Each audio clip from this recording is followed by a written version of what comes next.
porque Deus ele é fiel. E os planos de Deus, eles não voltam vazio para nossas vidas.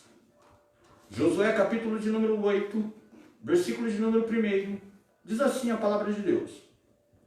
Disse o Senhor a Josué, não temas, não te amorizes, toma contigo toda a gente de guerra, dispõe-te e sobe a Ai, olha que entreguei nas tuas mãos o rei de Ai e o seu povo e a sua cidade e a sua terra. Aleluias, glória a Deus. Aqui esta é a palavra do Senhor. Deus tem os seus planos, os seus projetos, tudo perfeitamente estruturado para a vida daqueles que creem na promessa dele. Mas isto é para aqueles que creem na promessa do Senhor. Porque Deus pode traçar planos e propósitos para todas as pessoas, mas se você não crê, nada vai acontecer. Aqui neste texto que nós lemos, Deus chama Josué e dá uma dura nele, dizendo, olha, eu te entreguei nas tuas mãos o rei de Ai. Para que nós possamos entender um pouquinho desta trajetória, desta palavra, precisamos voltar um pouquinho na história do povo de Israel.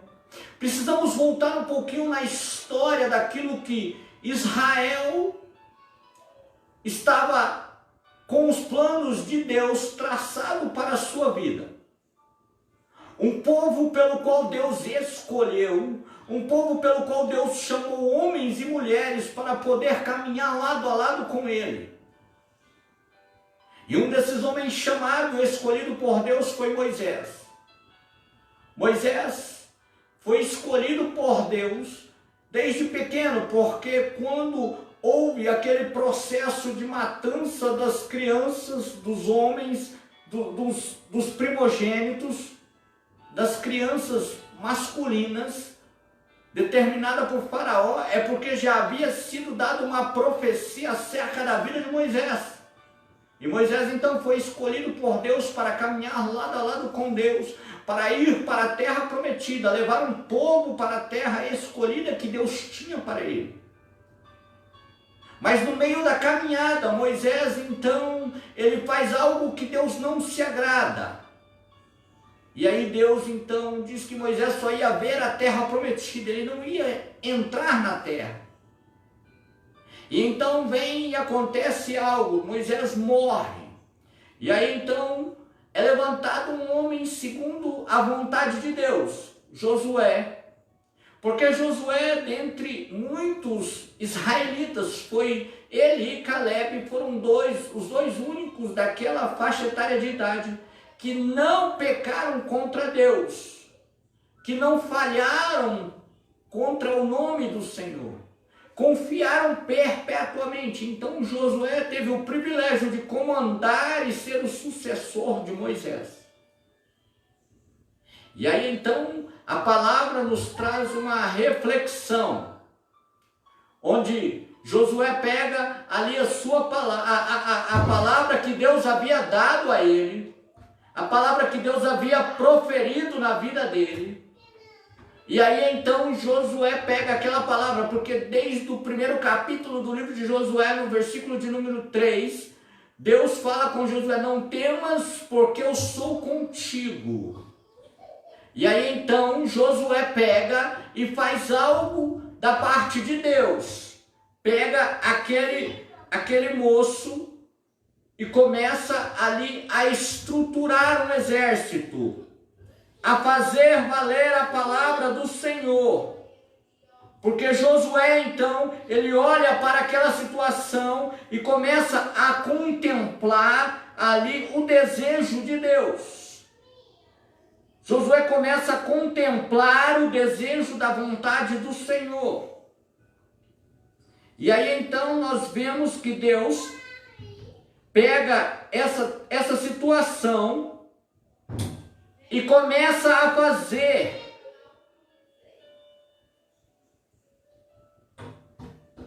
a vontade do Senhor.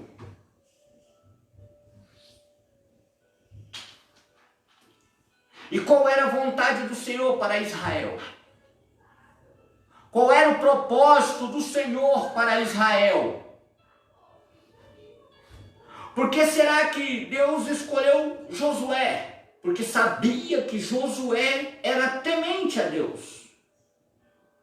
Porque sabia que Josué era um homem que iria seguir o propósito de Deus. Veja bem, o capítulo 7, o versículo 2, Josué tem uma palavra, uma visão de Deus.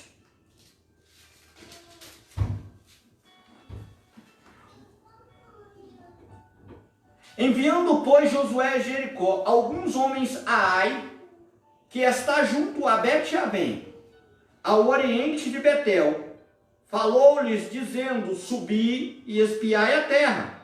Subiram, pois, aqueles homens e espiaram a Ai. Josué pega, então, começa a traçar uma estratégia para poder conquistar a cidade de Ai. Josué começa a traçar uma estratégia para poder ir até a cidade de Ai, para poder fazer aquilo que Deus estava mandando ele fazer. Então ele manda os espias para espiar a terra, os espias para contemplar a terra. E aí o que acontece nesse sentido? Vão lá os dois espias, entram na cidade de Ai, olham tudo que tinham que olhar, observam tudo e traz a Josué as boas novas. Olha, Josué, não precisa cansar o povo todo, o exército todo. Manda só alguns homens ali para guerrear contra Ai, porque o povo ali é pequeno, é pacato. O povo parece que não sabe manejar uma arma. Mas alguns historiadores me dizem que a cidade de Ai já existia mais ou menos antes de Josué, 600 anos antes. Então não era um povinho ali que tinha menos habilidade que qualquer outro povo. Não era um povinho fracassado, não. Porque se eles estavam ali era porque eles estavam prevalecendo durante muitos anos. Mas aquilo que Deus promete para o teu povo, pode passar o tempo que for, Deus manifesta a tua palavra para que se cumpra. Oh, aleluia! E então, Josué esquece daquilo que Deus havia determinado para ele. E manda somente alguns 2, 3 mil homens para guerrear contra Ai. E aí o que acontece? Eles saem para a peleja. E nesta peleja, preste bastante atenção, nesta peleja, eles sofrem uma baixa de 36 homens. Porque pecaram contra o mandado de Deus. Não deram ouvido àquilo que Deus havia realmente dito para eles.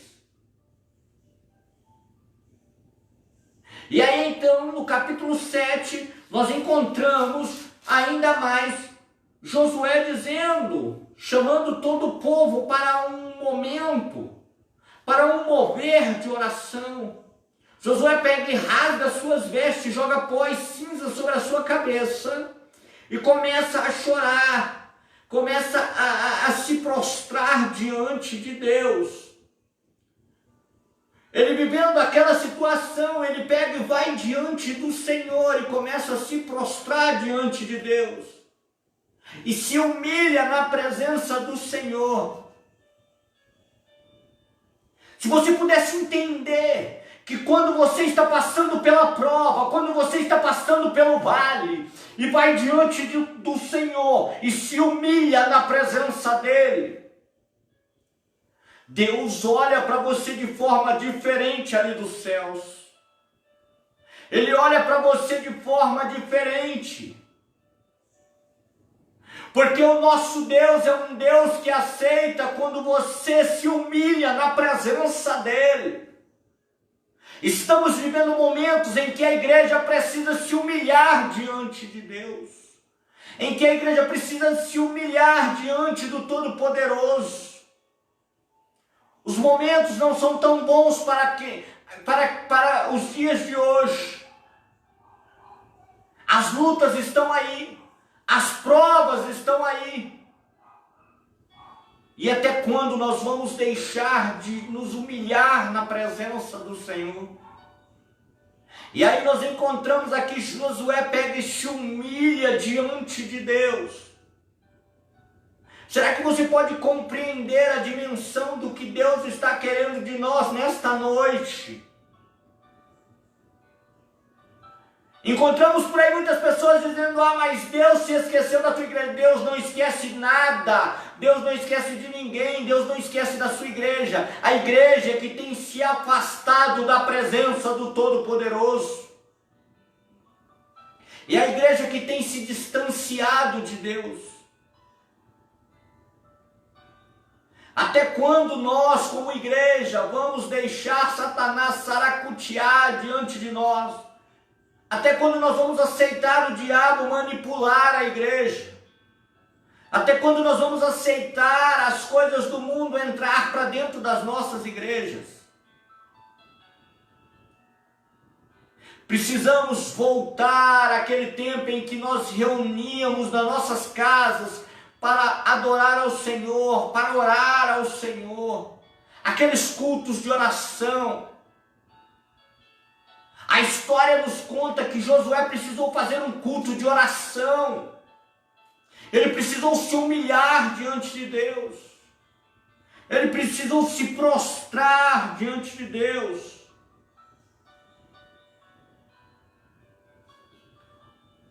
Josué capítulo 7, verso 8.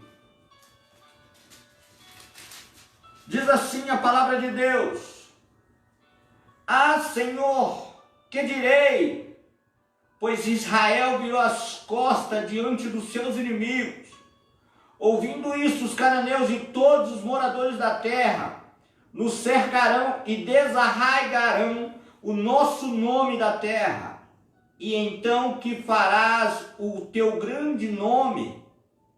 Então disse o Senhor a Josué: levanta-te, porque estás prostrado assim sobre o teu rosto? Deus esperou as lamentações de Josué. Deus esperou Josué chorar. Josué se prostrar diante do Senhor. Só que no final da lamentação de Josué, Josué faz uma pergunta: o que faremos, pois, através do teu grande nome, Senhor? Os nossos inimigos vão nos ceifar da face da terra. Meu querido, existem pessoas aí fora, existem pessoas dentro da igreja, pessoas que estão aí no mundão, que estão caminhando para o outro lado, e que não têm a noção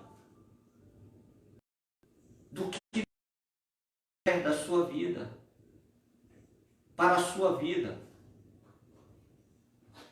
Será que nós podemos entender que Deus tem seus planos e seus propósitos para com tudo?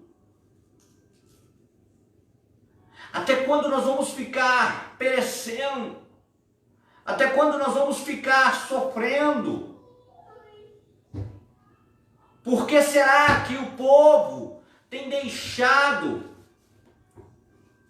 o seu coração, tem deixado a sua vida e não tem feito nada para poder agradar a Deus? Olha os momentos que estamos vivendo, olha as provas que estamos passando. E aí o povo todo começa a questionar que Deus se esqueceu de mim. Deus me largou no meio da caminhada.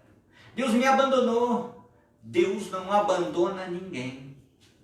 Deus não se esquece do teu povo. Deus não larga o teu povo de lado.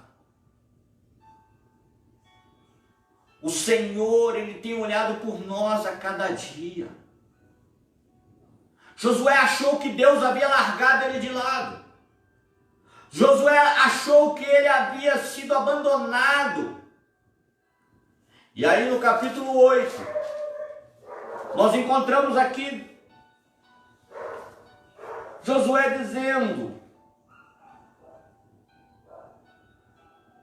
na verdade o Senhor dizendo a Josué, disse o Senhor a Josué,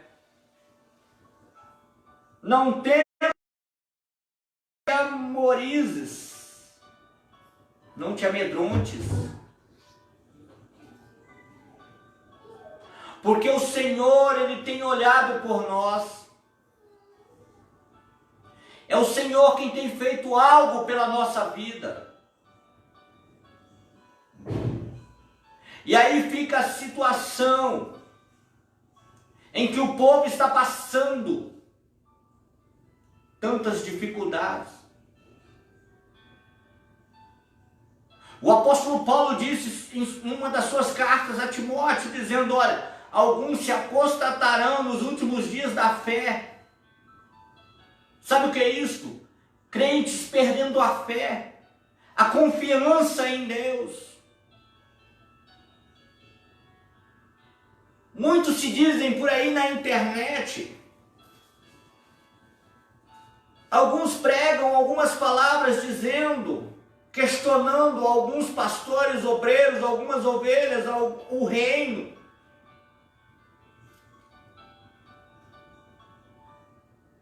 Mas esta palavra é para todo aquele que serve a Deus.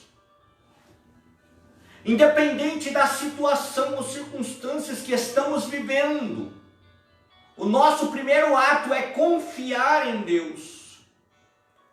É dar credibilidade ao Senhor.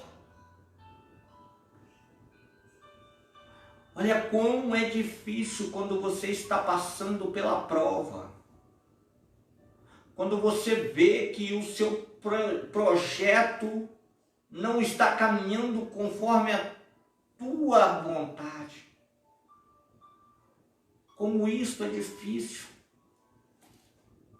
Mas o mais difícil nisso tudo é você entender que Deus quer uma coisa de você: confiança. Deus espera que a tua igreja confie nele. Eu posso pregar as melhores palavras, eu posso falar as palavras mais doces, mas se eu não te orientar a dizer para você que a confiança, ela vale mais do que tudo aquilo que é pregado dentro da casa do Senhor. Porque as cartas aos Hebreus, no capítulo de número 11, o versículo de número 6, ora, sem fé é impossível agradar a Deus. Fé é o significado de confiança. Confiar em Deus plenamente.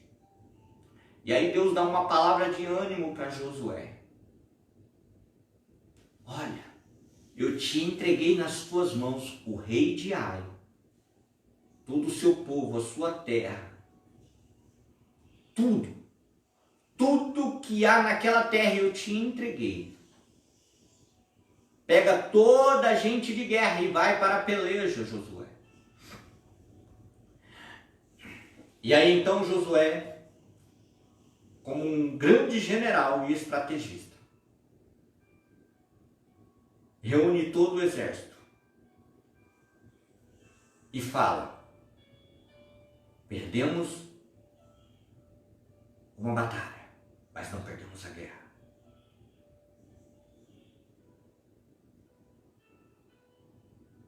Será que é difícil isso?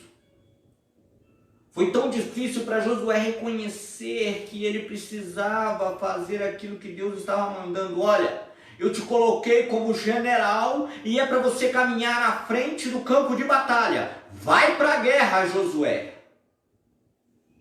Deus está dizendo para você, crente, sai para a peleja. Dobre o teu joelho, ore ao Senhor e você vai ver o resultado da tua bênção. Os planos de Deus, ele não muda. A forma de Deus agir, ela não muda. Mas é o jeito com que nós vamos até o Senhor. 2 Crônicas, capítulo 7, versículo de número 14.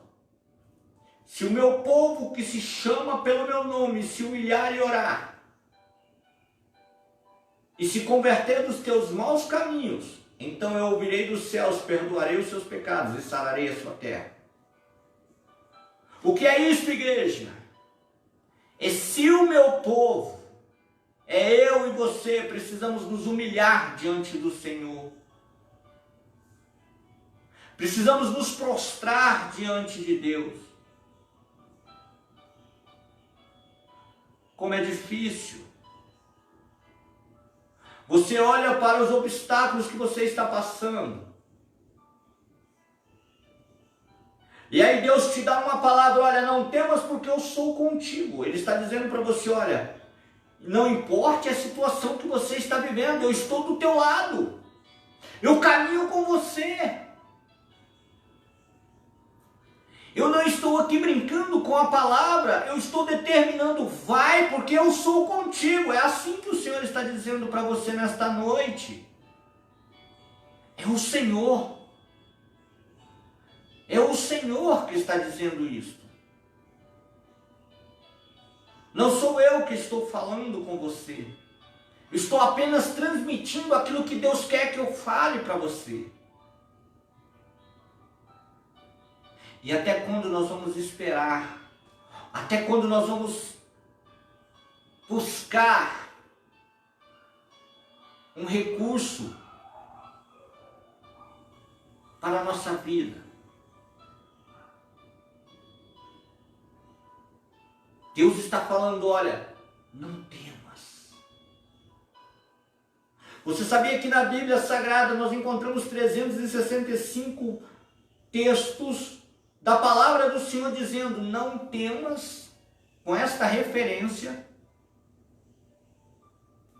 É um texto para cada dia do ano, não temas.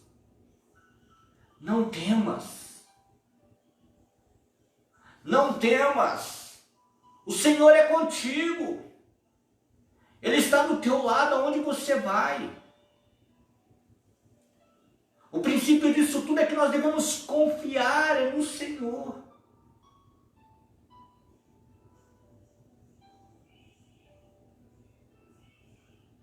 Josué então preparou todo o exército e criou uma nova estratégia. Ele separou o seu exército em 3 comitivas.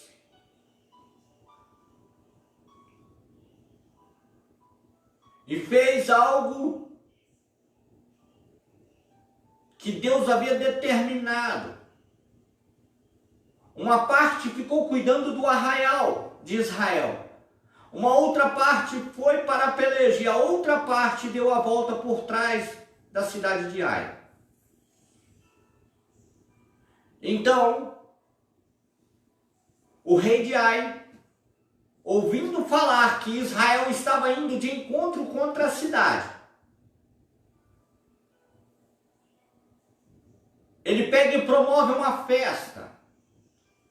Se Israel chegar até aqui, nós vamos acabar com Israel. Nós vamos destruir este povo. E agora nós não vamos ter piedade de ninguém mais. Nós vamos caçar eles até o final. Mas o que o rei de Ai não sabia é que Deus havia levantado um grande homem. Assim como Deus tem levantado você neste dia. Assim como Deus tem levantado a tua vida. Aonde você for. Deus tem olhado para você. E tem dito, eu sou contigo. Assim como Deus foi com Josué. Porque o rei de Ai não sabia Ele não imaginava quem era Josué. Agora o estrategista estava na guerra para comandar a Israel. E aí então eles vão de encontro à cidade de Ai. E quando eles vão de encontro à cidade de Ai, o rei de Ai pega o seu exército e desce ao encontro de Israel. E ali o que acontece? Quando aquele exército de Ai chega mais próximo, então o povo, o exército de Israel, começa a voltar para trás. Mas o exército que estava atrás da cidade, entrou na cidade, invadiu a cidade, pôs fogo na cidade, acabou com tudo naquela cidade. E quando o rei de Ai olha para trás, ele vê a sua cidade pegando fogo, ele volta para socorrer. E aí é a hora que entra a estratégia de Deus. Todo o exército de Israel vai de encontro a Ai e pega eles no caminho. Acaba com o povo de Ai, com o exército de Ai. Destrói aquele povo todo, mata todo aquele povo todo. E aí o que acontece? Deus garante a vitória do povo de Israel. Deus nesta noite quer garantir a tua vitória. Deus nesta noite quer mudar a tua história. Deus nesta noite quer fazer algo com você sobrenatural. Ele quer mover os céus e a terra em teu favor. Ele quer fazer algo que vai marcar a tua história. Mas para isso você precisa deixar Deus operar o milagre. Você precisa deixar Deus agir na tua vida. O povo precisa ver que Deus está contigo aonde você vai.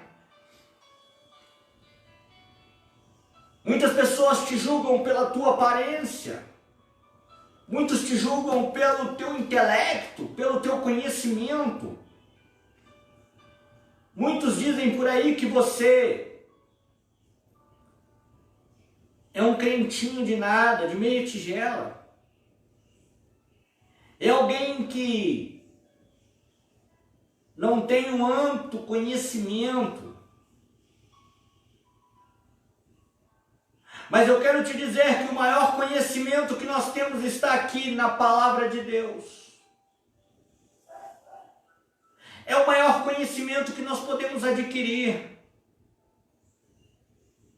Você pode ter todas as faculdades, pode ser doutor em qualquer coisa. Mas isto não é melhor do que ter o conhecimento de Deus. Porque todas essas coisas passam, são passageiras. Mas o próprio Jesus disse no livro de Mateus: passarás os céus e a terra, porém as minhas palavras não vão te passar. Se Deus disse que vai mudar a tua história, Ele vai mudar. Se Deus disse que vai derramar a bênção sobre a tua casa, Ele vai derramar. Se Deus disse que vai operar um milagre na tua família, Ele vai operar, porque Ele é Deus. Ele é Deus. Olha o momento que nós vivemos. Existe uma praga rondando no planeta Terra, em todos os povos, línguas e nações. E o que mais o povo tem feito é reclamar. O que mais o povo tem feito é questionar por que Deus permitiu essa situação. Mas não procurou saber o porquê que isso está acontecendo.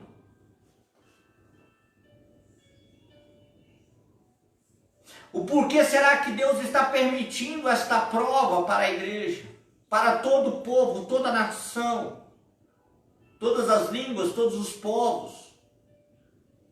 Por que que isso está sendo permitido acontecer? O mais interessante disso tudo é que todo o povo só fez reclamar. Ah, porque eu vou perder isto, porque eu vou falir, porque eu vou quebrar, porque eu não tenho dinheiro, eu vou passar fome. Mas quem que é o dono do ouro e da prata? Quem que é o dono de todas as coisas?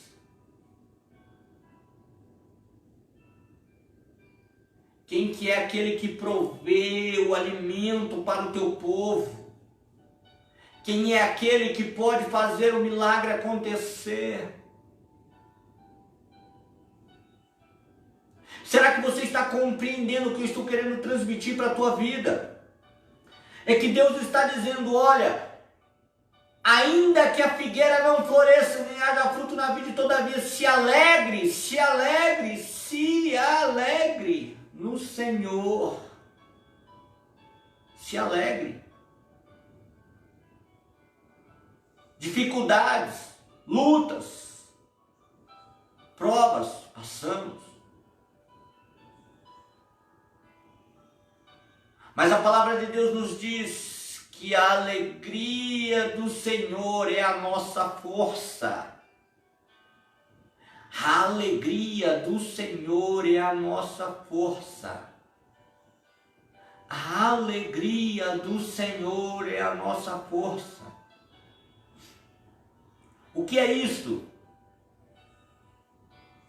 É que em todas as circunstâncias devo me alegrar na presença do Senhor.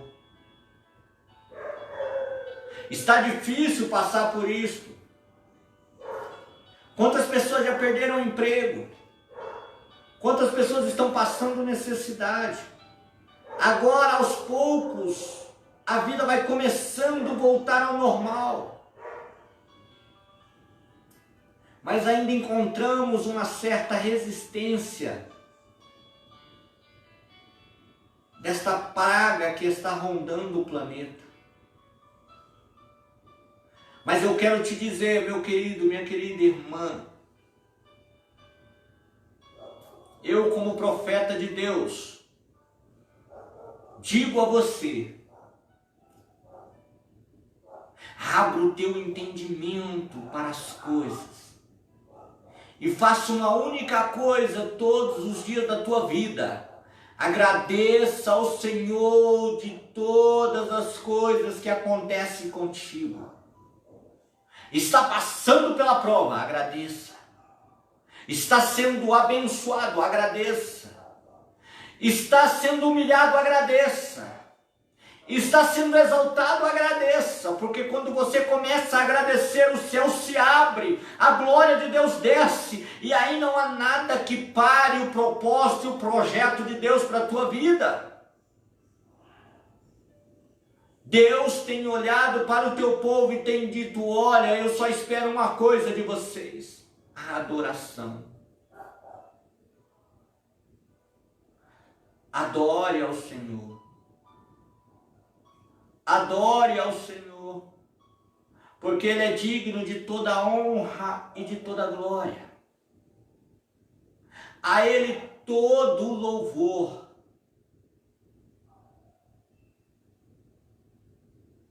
Nesse exato momento, Deus está olhando para você e esperando uma única coisa de você. Me adore. Se você pudesse entender que Deus está no controle de todas as coisas e Ele não perdeu o controle de nada. Ah, mas tem tantas mortes acontecendo, tantas pessoas perdendo o emprego. E aí? Como vai ser daqui para frente? A palavra do Senhor nos diz, no livro de Salmos, capítulo de número 150, todo ser que respira, louve ao Senhor. Todo ser que respira, louve ao Senhor. É momento de louvarmos ao Senhor. É momento de adorarmos ao Senhor. O que será que você está esperando para a tua vida nesta noite? Aquilo que você está buscando do Senhor para você nesta noite. Quais seriam os sonhos e os projetos de Deus para você nesta noite? Será que você pode compreender a dimensão do que Deus realmente tem para você?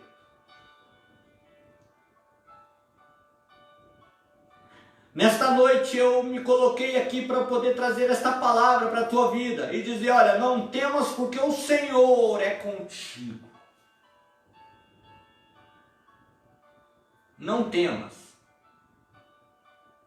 Deus é contigo aonde você for. O que quer que você for fazer, Deus é contigo. Ainda que muitos pensem que você está derrotado porque perdeu o emprego, que você aí abatido porque alguém na sua família passou por essa doença e não resistiu. Mas Deus ainda é contigo. Ele está contigo em todos os momentos. Nós é que às vezes nos esquecemos do Senhor. Mas eu te digo, com todas as letras, Ele não se esquece de nenhum dos seus. E se você que está aí do outro lado e ouviu esta palavra e entendeu que Deus está contigo em todas as circunstâncias, eu quero fazer uma oração por você. Eu quero apresentar a tua vida diante do Senhor, para que Deus possa operar um milagre sobre você, para que Deus possa fazer algo sobrenatural sobre a tua casa, a tua família. Porque Deus está no controle de todas as coisas.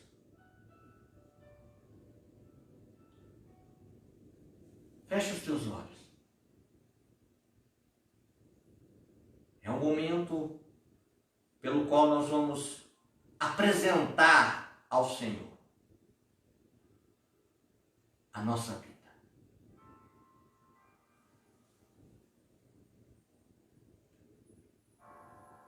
Senhor, meu Deus e meu Pai, através desta palavra que foi ministrada, Pai, eu peço ao Senhor, ó Deus, cuida dos teus filhos. Meu Pai, existem pessoas por aí que estão passando por momentos difíceis. Existem pessoas, ó Deus, que estão dizendo, olha, eu não aguento mais, eu vou chutar o balde, vou desistir de tudo. Oh, Ramanaya canta, Ramanavalassuriandaramanás. Mas, Pai, eu confio no Senhor. Por isso, diante desta palavra, Pai, eu entrego esta vida que ora comigo neste exato momento, ó Deus, na Tua presença. E peço ao Senhor, Pai, faça valer a Tua palavra. Meu Deus, fortalece este homem, esta irmã, este irmão, ó Pai.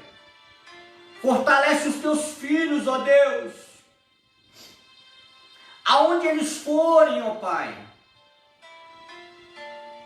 que sejam alcançados pelo Senhor, que sejam guardados pelo Senhor, Pai. Ah, meu Deus, abençoa cada um, Pai. Derrama da Tua graça sobre a vida dos Teus filhos. Meu Deus, faça valer a Tua palavra. Em o nome de Jesus, Pai. E que acima de tudo, o Senhor, ó Deus, manifeste o Teu poder.